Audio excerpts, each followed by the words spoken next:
Jonathan. Jonathan, you there? Yes, I am. How you doing?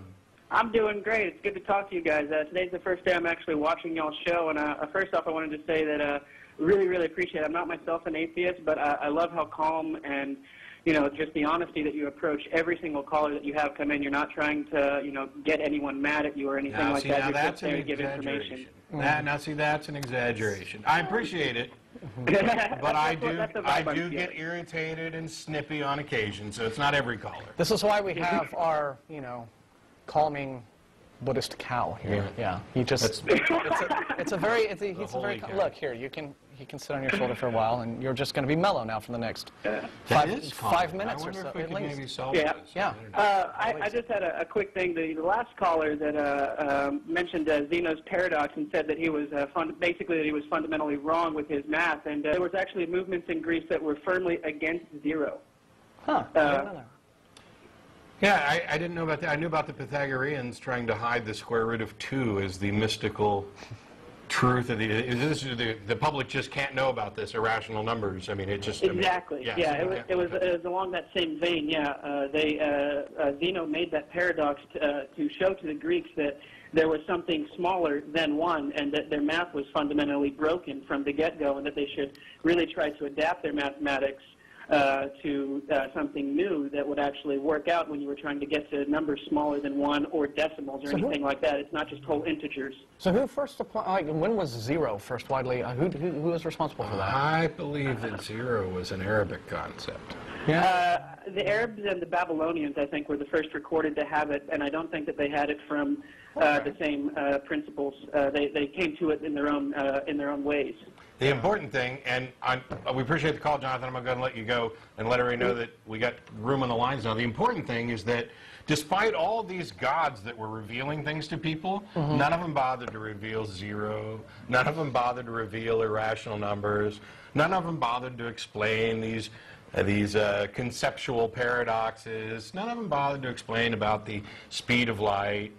This is all stuff that we had to kind of figure out. People had to figure those sorts of things. None of them bothered to explain about, you know, viruses and bacteria causing diseases. This is why I always really have a good chuckle whenever I hear, you know, say, evangelicals on the Christian television networks talk about how, well, you know, if you look at the Bible, all modern science is in there, and it has been for. It's like, well, you know, if people weren't applying it, what good was it?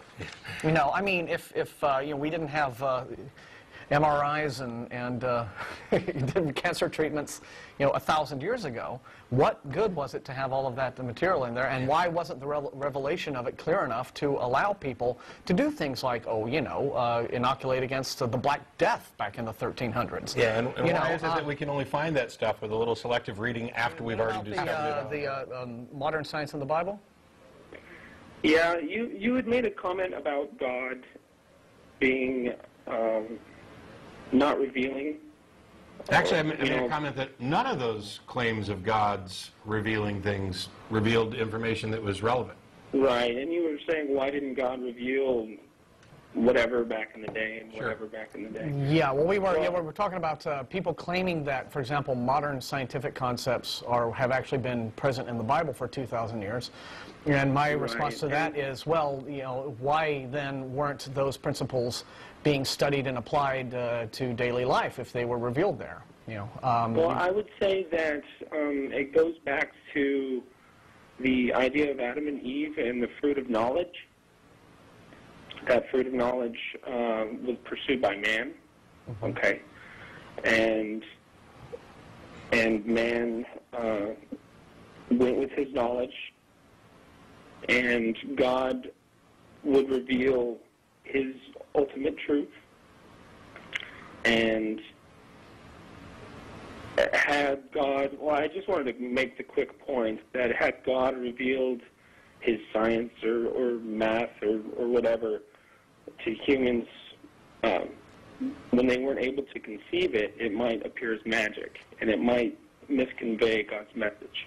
Well, but God being omnipotent and all-knowing and all-understanding ought to have it perfectly within his skill set to explain those things to people in such a way that it was very easy for them to comprehend and wouldn't be terrifying and magical and strange and frightening. Well, kind of like a God that's terrible and magic and frightening and strange. Oh, yeah. I mean, why is that a problem? Yeah, I mean, first of all, even if we were to go with your biblical concept, it wasn't the tree of knowledge. It was the tree of the knowledge of good and evil. It wasn't about knowledge and understanding that supposedly came from that tree within the bounds of Christianity. It was an understanding of right and wrong. So, I mean, the tree thing, I mean, doesn't even address the issue. But if the concern is that if God were to reveal something to people who weren't quite ready to understand it, well, why didn't God make them able to understand it? Yeah. Because that would be spoon feeding. And that wouldn't be growth. That would be simply, that would be like a robot, building a robot. Well, how's that like building a robot? By making people, if God created the entire world, let's say, this morning, intact with all of the information that we currently have, how is that building robots? And how is that? Well, how is it any more building a robot than to do what he actually is said to have done, which is, lay out a list of do's and don'ts, and if you do the do's, you're okay, and if you do any of the don'ts, you're condemned, damned, whatever. That to me, just setting together, a world, putting people in it, and saying, "I am your God. Here are my rules. You must obey me. If you eat from this, eat the fruit of this tree, oops, you did it. Well, there you go. You're cast out. I mean, that's to me, that seems a heck of a lot more like, trying to create robots, because you're saying, "Oh, well, obey me and you'll be fine. Disobey me and you won't." Whereas creating the people that you create in such a way as to where you can explain them to things to them, have them achieve an intellectual understanding of it, have them ask questions, have them learn, maybe try to have them apply their own knowledge to new discoveries. That doesn't seem to me anything like trying to create a robot. And somebody quite the opposite, in fact. And somebody in the control room wanted to point out, so telling people to wash their hands before they eat would have freaked them out? I mean, they don't have to have a complete and absolute understanding of everything, but if God came to Adam and Eve or whoever in those early days when he was supposedly revealing so much and said, "Hey, you know what?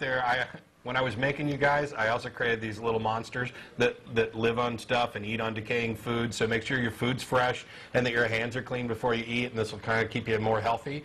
I mean, how much understanding do you have to grasp that?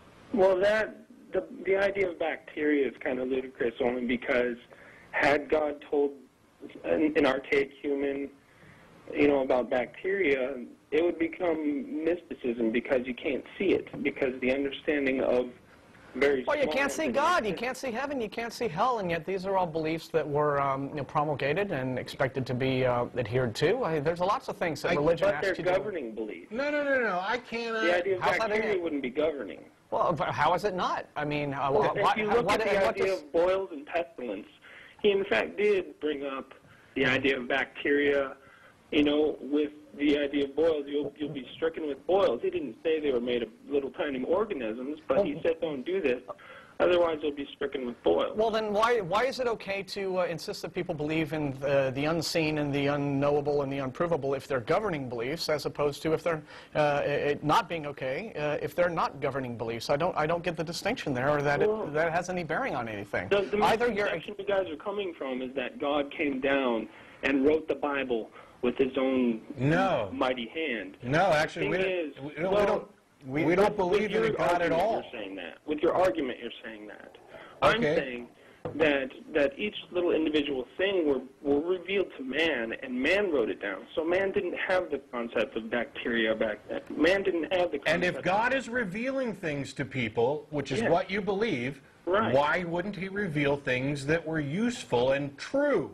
And he has revealed that. We got electricity. Do you think that... Whoa. What did God reveal about electricity? It's